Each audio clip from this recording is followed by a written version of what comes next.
The human eye has to be one of the cruelest tricks nature ever pulled. We can see a tiny cone-shaped area of light in front of our faces, restricted to a very narrow band of the electromagnetic spectrum. We can't see around walls, we can't see heat or cold, we can't see electricity or radio signals, we can't see at a distance. It is a sense so limited that we might as well not have it. Yet we have evolved to depend so heavily on it as a species that all other perception has atrophied. We have wound up with the utterly mad and often fatal delusion that if we can't see something, it doesn't exist. Hi everyone, my name is Abi Ramanan, and I was the CEO and co-founder of a startup called Impact Vision, using hyperspectral imaging and machine learning to transform food supply chains, which I will talk about at length during this presentation. This is my first time in Australia. Thank you so much for having me, and I'm going to start by telling you a short story. So this animal is called the mantis shrimp, and I found out recently the mantis shrimp is actually native to Australia, but you call it the prawn killer. So the mantis shrimp has one of the most advanced vision systems in the world. Human beings have 3 color-receptive cones, red, blue, and green, and everything that we see in the world is a combination of those 3 colors. The mantis shrimp has 16 color-receptive cones, so this allows it to identify prey that is semi-transparent or even fully transparent. You would think, given these visionary capabilities, pun intended, that the mantis shrimp would be having a great time under the seas. It is unfortunately although I guess it needs to be a predator in that setting, it's a very violent predator, and when it kills its prey, it whips its tail so fast that it boils water in order to kill.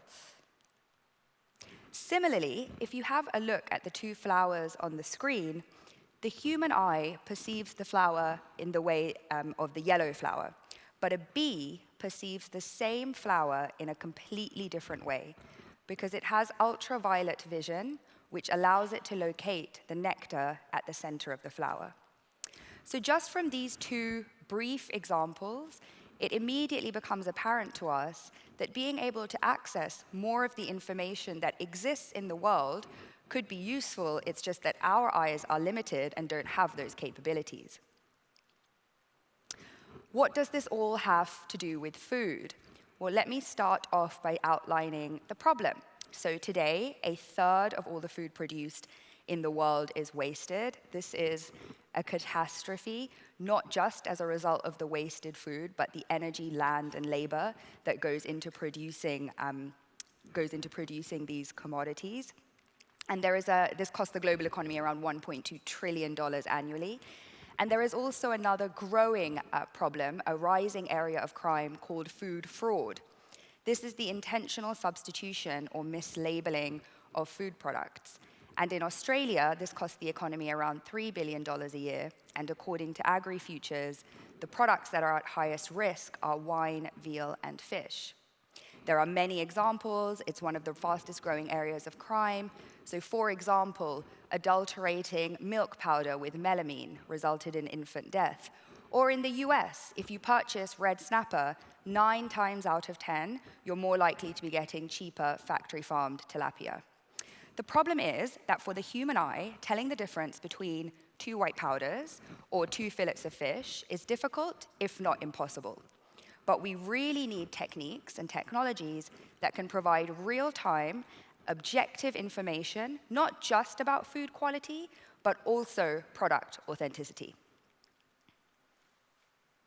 The problem is vast, if that hasn't come across already, but exemplified by another statistic that is quite stunning. If food waste were a country, it would be the 3rd largest emitter of greenhouse gases after the US and China.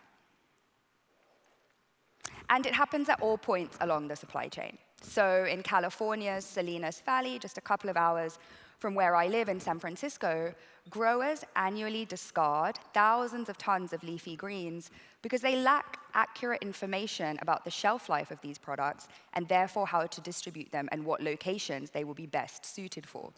it is very clear that we need more information at every stage of the supply chain in order to make better decisions about how food is ripened, processed, sorted, and distributed.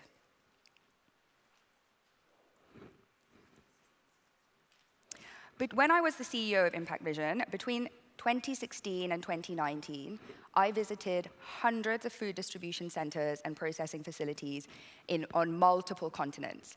And this was a familiar sight. You often had workers standing by the side of the conveyor belt, trying to visually identify contaminants, or do inspections using their eyes for quality, or taking 1 in 1,000 or 1 in 2,000 samples for destructive testing.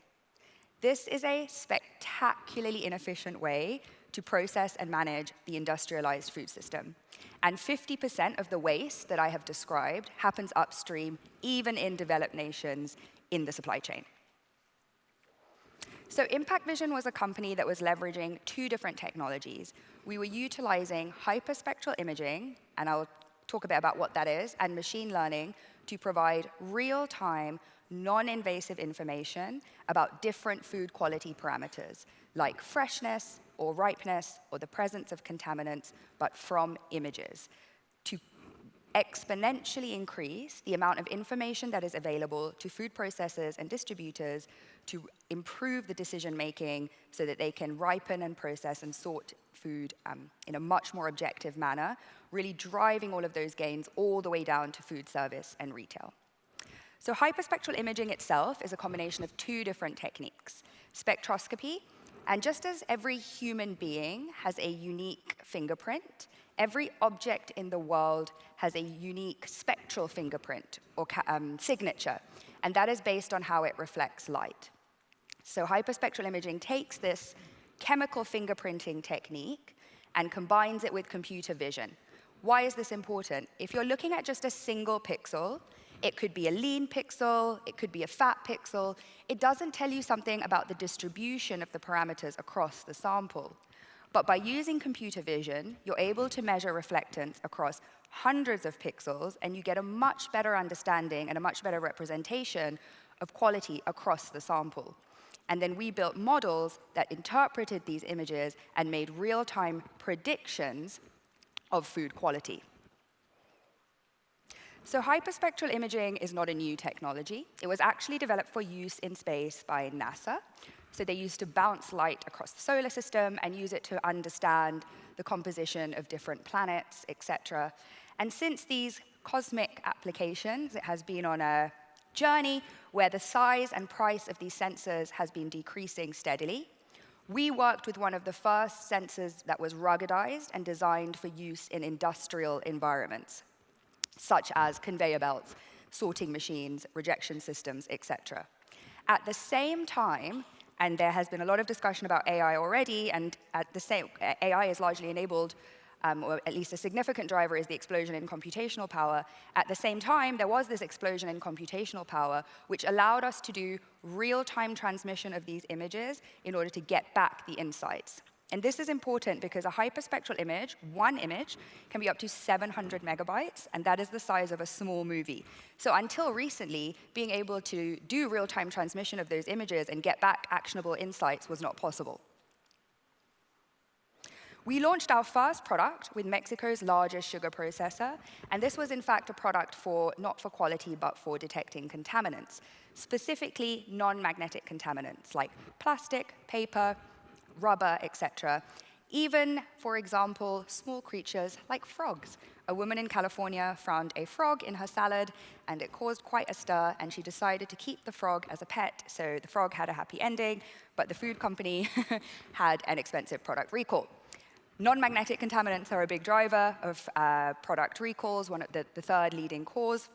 And so we designed a system that could be integrated in line to detect these lighter weight non-magnetic contaminants. This technology had not really been commercialized in this manner before, so we faced a whole range of challenges. We had to design our own casing to meet rigorous FDA requirements. We had to ensure that these systems were modular so that they can be integrated into existing sorting and rejection infrastructure. And for supply chain machinery, it's relatively compact so that it can be bolted on and utilized by a food company without making significant or expensive equipment investments. So as you all probably know much better than me, Australia is the world's third largest consumer of avocados and a top 20 exporter. There are a lot of problems with quality control in the avocado industry. As you can see on the slide, avocados are being scanned, and in real time, a dry matter value is being generated from an image. So dry matter content, or moisture, or specifically the lack of, is a key proxy for ripening regimes. The problem is today, a worker will pick an avocado, cut it open, weigh it, put it in a laboratory oven for a couple of hours, weigh it again, and then use an equation to determine dry matter content. This means you're testing a tiny fraction of samples passing through the supply chain, and also it's destructive as a test, and it's laborious. This lack of information with regard to ripening causes what's known as checkerboarding, or high rejection rates. Say there's a change in seasonality between Peru and Mexico, or Mexico and Chile. Then you get high variance in dry matter, inconsistency in ripening, and variable end product. A food service company that we spoke to while we were developing this tool told us they source around 50 million avocados a year, and about 30% of that is wasted, and a lot of that waste is due to inconsistency in ripening. So the vision for this tool was to integrate it in line so that avocados and these distributors that we were working with are processing hundreds of thousands of tons annually. So very, very large volume at very high throughput, was to integrate this in line so that avocados can be sorted into buckets with much lower variance, ripened more consistently, and then the best end use of product can be determined, whether that's for retail, whether that's for grocery, which currently operates on a first in, first out basis in terms of product quality. And you start to drive that efficiency all the way down the supply chain. The other technological trend that we were riding on is the fact that we were able to do extraction of spectral and spatial features, the two components of a hyperspectral image, in real time. And we also face the challenge of needing to do this at speeds of very high throughput, up to conveyor belt speeds of up to 1 meter a second. So a way that I like to think about it is, if a picture is worth 1,000 words, a hyperspectral image is almost worth 1,000 pictures. And actually, a hyperspectral cube is a three-dimensional structure. It is all these different spectral images stacked on top of each other, and it manifests as a kind of three-dimensional cube. So it's an image packed with the information of 1,000 images. Not all food companies have conveyor belt infrastructure. So another sector that we were working with, a growing sector, were meal kit delivery companies. And they face a lot of challenges with automating inbound quality control inspections. So the way it works today is leafy greens or produce arrive at the distribution center, and a QC worker will look at one batch and say that has about 3 days shelf life, and another batch that has about 4 days shelf life, and kind of guess. And they were receiving quite a high level of consumer complaints, because of course there is a lot of variation between people, and this isn't a method that scales particularly well. So we packaged our software with this benchtop system so that they could do superior sample-based testing, and developed a tool that could say, based on how these leaves reflect light over time, this has 4 days shelf life, accept. We were a post-harvest company. At the time that we were developing this technology, it didn't really exist in a commercialized capacity for food supply chains. So hyperspectral imaging had been utilized for satellite imagery, for example, pre-harvest for doing crop monitoring and yield prediction, etc. But it was largely being used in an academic setting for food, or it had been commercialized in other industries where there were higher margins and less variance in product, like pharmaceuticals. So we faced a number of challenges. First, there are no publicly available spectral libraries. For images, for example, people have been talking about ChatGPT. They're able to train on basically the entire internet. There were no pre-existing training sets. We built these from scratch in collaboration with our partners, food companies. And then we also had to figure out how to integrate the technology in supply chains, how to build models that could deliver consistently accurate results, which involves often recalibrating, and also to do, like I mentioned earlier, the real-time transmission. And the goal was to really integrate in the food processing and food distribution sections of the supply chain to help food companies make better decisions about ripening, processing, and sorting. So this quote by Dave Lewis, who was the former CEO of Tesco, I think sums up the approach that we took, part of the approach, well. We believe that what gets measured gets managed. Ultimately, the only way to tackle food waste is to understand the challenge, to know where in the supply chain food is wasted. And then we also were able to provide predictive intelligence to know, once you know where the waste is occurring, how do you reduce it, and how do you optimize your operations. Impact Vision was fortunate to win Tesco's first ever pitch event. And the reason that the judges gave, was because the technology has the potential to cut across multiple high-value product categories, both short-term and long-term. And we worked with one of their largest suppliers on a dry matter pilot in order to optimize best end use of product. There are multiple applications of this technology. I've already touched on contamination and dry matter content. For berries, for example, you can do real-time Brix assessment that's correlated with sweetness, and then you can enable optimized distribution. And with fish, we are putting our oceans under great strain. Overfishing, illegal labor in the supply chains, mislabeling, substitution. Not only can hyperspectral imaging identify species, it can also improve with classifying freshness. The longer-term vision. So there are so many applications beyond just food. You can use hyperspectral imaging to take a picture of someone's retina and understand their predisposition to diabetes. Or you can take an image of the skin and understand the biochemical changes happening in the blood. Hyperspectral imaging was even used in Mexican caves to determine ancient text that was invisible to the human eye. It can be used in manuscript detection, in forensics, and so on. Really, what this technology allows you to do is see beyond the borders of human vision. And in the way that GPS was completely transformational for navigation and location, hyperspectral imaging could do the same for vision. The sensors, hyperspectral cameras, used to cost hundreds of thousands of dollars and be the size, maybe not the size of this room, this is a very big room, but be the size of a room. And like I said, we worked with a sensor that you could hold in your hand. And as with all sensors, or the vast majority of sensors, they will continue to decrease in size and price. And one day, may be integrated into smartphones. You would then be able to walk into a supermarket, take a picture of an avocado, and understand how many days until it's ripe. Or take an image of the fish that you're served in a restaurant and know the species.